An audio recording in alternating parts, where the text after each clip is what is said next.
Caesar, so for now he remained in Sicily. Africa was under the control of the Pompeian Publius Attius Varus. Varus had previously been propraetor of the province and was dismayed to find it woefully unprepared for war, with only one legion present in Hadrumetum. He immediately took control and strengthened the province, raising another 2 legions and encamping them outside Utica. Furthermore, he requested the aid of the nearby client king, Juba of Numidia. Juba was an old ally of Pompey, who owed his kingship to Pompey's earlier campaign, and had a personal hatred of Caesar and Curio, as both had insulted him in the past. He readily agreed to side with the Pompeians, and would prove to be a crucial ally for Varus. It wasn't until August, after receiving word of Caesar's victory in Spain, that Curio began his crossing into Africa. Curio did not think much of his opponents, disdaining both Varus and Juba, and so instead of bringing his full force across, he only brought 2 legions, likely the 15th and 16th, and 500 cavalry, along with a sizable navy. Landing at Anquilaria, between Utica and Hadrumetum, Curio decided to engage the larger force first, so began his march to Utica, reaching the river Bagradas 2 days later. Here he left Regulus in charge of the legions, while he took the cavalry ahead to scout the Castro Cornelia, an old Roman fort on a small elevated peninsula that was left over from the Punic Wars. This camp was just 5 kilometers from Utica, and from the higher ground, Curio reconnoitred Varus's camp. The Pompeian camp was in a strong position, using the walls of Utica as part of its defences on one side, and the outdoor amphitheatre of Utica blocking another, making any approach to the camp narrow and difficult. When observing the town, Curio saw a large number of supplies being brought into the city on the roads from the local populace seeking refuge. Looking to hamper Varus's supplies and take some for himself, Curio sent his cavalry to attack them. Varus was quick to react though, and sent his own force of 600 Numidian horsemen and 400 Numidian infantry to defend. The Numidian cavalry, which had raced ahead of the infantry, clashed with the Roman horse first, but the Numidians were lightly armed and best accustomed to skirmishing rather than melee fighting. Curio's men were able to inflict significant casualties in the fight, forcing the Numidian cavalry to flee back to the town and camp, quickly followed by the infantry. Traders and their goods were seized by Curio and taken back to the Castro Cornelia, which he planned to use as his main base for the invasion. Meanwhile, Curio's navy had moved into position outside the port of Utica, which harboured possibly as many as 200 merchant ships, with no military ships for protection. Curio sent a proclamation declaring that any merchant ship that did not transfer their supplies to the Castro Cornelia would be treated as an enemy and boarded by his navy. With no naval protection, the merchants saw little choice and sailed their goods to the Castro Cornelia, providing the Caesarians with a further abundance of supplies. Curio's campaign was off to a good start. Leaving a small force in the Castro Cornelia to guard the supplies, he returned to his troops at the Bagradas with news of his achievements, where they recognized him as Imperator. Bolstered by this success, the next day he moved his army to go on the offensive, aiming to encamp just outside the town of Utica, displaying a similar kind of aggression to Caesar.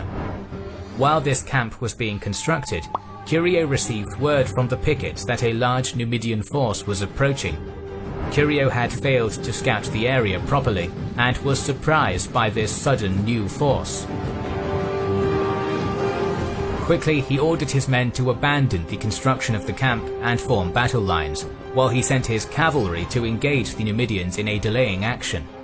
The Numidians did not march in a tight formation, and so were vulnerable to cavalry charges. As soon as Curio's cavalry made contact, the Numidian cavalry fled to Utica, followed swiftly by the infantry. The Roman cavalry harassed the Numidian infantry, inflicting some casualties, but the bulk of the Numidian force successfully made it into the camp. Caesar describes the Numidians as having been routed, but it seems more likely that this was a tactical withdrawal. The Numidians likely had not been seeking an engagement in the first place, and prioritized combining with Varus's forces rather than being drawn into a pitched battle. Though Curio had, so far, been largely successful, the following day, 2 of his centurions and 22 of their men defected to Varus. They told Varus that Curio's army did not have faith in him, and that Varus would be able to win them over to his side. Their motivation for doing this is not known. Curio had performed well so far, aside from poor scouting, and had apparently been hailed as Imperator, so it is unlikely that Curio's men lacked confidence in him as is portrayed. The more likely reason is that Curio's men were still effectively raw recruits. They had not fought a pitched battle before, and some of the officers in Varus's army had trained and led Curio's men at Corfinium. It is likely, therefore, that the men were motivated more out of either fear or an unwillingness to fight former comrades than dissatisfaction with Curio. Nevertheless, the next day, Varus marched his force out of the camp, Curio following suit. An officer in Varus's army, Sextus Varus, who had been one of the officers at Corfinium, appealed to Curio's men. He reminded them that they had previously sworn oaths to Pompey, Ahenobarbus, and to himself, and that they should not fight the men they trained with and had been prepared to fight alongside. Though Curio's army showed little reaction, Varus withdrew his force back into camp, confident that, given time, this appeal would strike a chord with Curio's men. Though the message had been received in silence at first, when Curio's legions were back in camp, the men began to talk amongst themselves. Oaths held a strong religious connotation, and they were not broken easily. The more the men talked, the more they began to fear that they had made a mistake by switching their allegiance from Pompey to Caesar. Rumor likely exaggerated the number of men who were of this mindset, though some certainly were, and Curio was soon worried that his whole army was on the brink of mutiny. Curio gathered his officers and sought advice for how to address the situation. The officers suggested 2 options. Firstly, that they attack the Pompeian camp immediately, thinking that keeping the men busy would be best, rather than allowing any rumors to circulate. Or secondly, to withdraw back to Cornelia Castra and try to calm the men there. Curio was not convinced of either option. He saw an all-out attack on the camp as foolhardy, and a retreat as a show of cowardice. Furthermore, he believed the number of men who were genuinely feeling disloyal had been overplayed. As such, he gathered the soldiers and addressed them. He gave a rousing speech, pointing out that Ahenobarbus had surrendered at Corfinium, voiding any oaths the men had made to him, and that their oaths to Caesar now took precedent. He espoused the achievements of Caesar in Spain, saying that they were on the winning side, so why join the losing one? Finally, he listed his own achievements in Africa so far, and that they had hailed him as Imperator. The men were moved by the speech, and acclaimed Curio, putting to rest any ideas of mutiny. It's possible that not a lot of men felt that way in the first place, but either way, Curio was continuing to show himself as a man with leadership potential. With a simple speech, he had regained full control of the army without needing to resort to any harsh discipline or excessive time wasting. Determined to draw Varus into a pitched battle, Curio marched his men out of camp the following day. Varus followed suit, the 2 armies facing off with each other across a large ditch. The ditch was not particularly deep, only around 2.5 meters, but its sides were steep and would present a disadvantage to any trying to scramble up. Varus made the first move, sending his Numidian cavalry from the left flank, supported by light infantry, to flank Curio's force. Curio countered by sending 2 cohorts of the 16th, along with all his cavalry. The Numidian cavalry charged the Roman legionnaires, but lightly armed, they were easily repulsed and routed.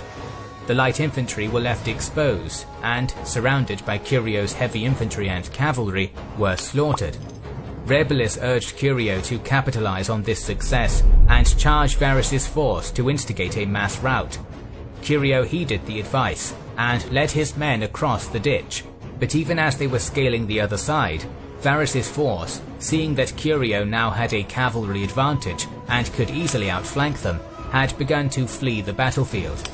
They did not retreat in good order, and Varus himself was wounded and almost killed in the retreat. As his army tried to push through the narrow pass to their camp, they became caught in a bottleneck, and many were slain by Curio's pursuing force. Indeed, more of Varus's men died here than in the battle. However, when Varus's men had made the safety of the camp, Curio did not push any further, not having the equipment needed to siege the camp. Caesar gives Curio's casualties as being just one man. This is surely not accurate, but it is likely that his casualties were minimal, while Varus had lost almost 600 dead and 1,000 wounded. This battle might seem unbelievable in how quickly Varus's men broke, but there were a few points to consider. Firstly, Varus misused his Numidian cavalry. The Numidians were light cavalry and skilled skirmishers, but due to their light arms and armor, were not equipped for melee fighting against heavy cavalry and infantry. Secondly, Varus's whole army had only recently been levied, less than 6 months ago. Likely, very few of his men had any military experience, which explains why they were so quick to rout. Compare, for instance, the actions of Caesar's legions in Spain, who, when cut off from the army and in risk of being surrounded, retreated in order to high ground and formed a defensive square. That is the difference between veterans and raw recruits. Under the cover of darkness, Varus moved what was left of his force into the city of Utica, leaving just a small detachment of men, trumpeters and tents in the camp to give the illusion it was still garrisoned. Curio was quick to discover the ploy and began the creation of earthworks around Utica to besiege the city. Initially, the citizens of Utica appealed to Varus to surrender, not wanting to go through the grueling experience of a siege. However, a messenger arrived in Utica with information that Youba, king of Numidia, was on his way and nearby to support Varus. It is not known how large Youba's army was, aside from 60 elephants, but given that this was the royal army, it surely numbered in the tens of thousands. With these reinforcements on the way, Varus soothed the citizens' concerns, confident that he would be able to defeat Curio. Curio soon discovered the same information. Initially, he did not believe the reports, confident that he was on the brink of victory, and continued the siege. More reports came in, however, verifying the information, and saying that Youba was now just 36 miles away. Upon learning this, Curio abandoned his plans of besieging Utica, withdrawing to the Castro Cornelia instead. He began further fortifying the fort, and sent word to Sicily to send over the 2 legions and all the cavalry left in Sicily. This was a good plan. The Castro Cornelia could be easily defended, and with access to the sea, Curio could maintain a supply line and safely await reinforcements. Youba was a cunning opponent though. He sent men from Utica under the guise of deserters to Curio, saying that Youba had to redirect his force to suppress a rebellion, and that the Numidian force was only a small force commanded by his lieutenant Sabura.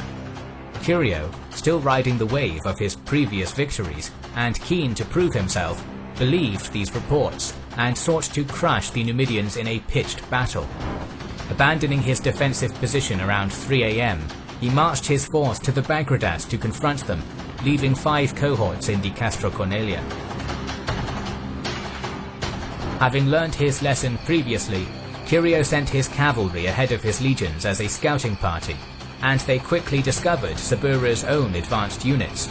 Curio's cavalry fell upon the Numidians, who, taken by surprise and with no encampment, suffered heavy casualties before retreating back to Sabura's main force. However, instead of staying to hold the area or scouting further ahead, Curio's cavalry headed back to Curio's main force with a few prisoners to tell him of their success. Curio had already marched 10 kilometers from the Castra Cornelia when his cavalry returned. He questioned the prisoners as to who their commander was, and they replied that Sabura was, confirming in Curio's mind that he was only facing a small portion of the Numidian army. Determined, Curio pushed his men to march on. In the meantime, however, Sabura had sent word to Youba about the night battle, and in response, Youba had sent ahead 2,000 Spanish and Gallic cavalry, part of his personal guard, and his best infantry to bolster Sabura's army, while Youba continued his advance with the main force. Sabura kept withdrawing his force, feigning retreats, and pulling the Romans after him. Curio was being lured into a trap. Curio's army had now marched almost 28 kilometers since breaking camp, and his men were exhausted from the early start. They now found themselves in a large, flat, open plain. This was what Sabura had been waiting for. He lined up his infantry for battle, but kept them at a fair distance from the Roman force, enough to be a threat, but far away enough to not be caught by the Romans, and left most of the fighting to his cavalry. The previous engagements had already depleted Curio's cavalry, and still more had paused to rest and water their horses, leaving Curio with just 200 horsemen when the forces engaged, and the Numidians used this to their advantage. Their heavier Gallic and Spanish cavalry could charge the Roman flanks and rear, while the lighter Numidian cavalry skirmished and harassed them.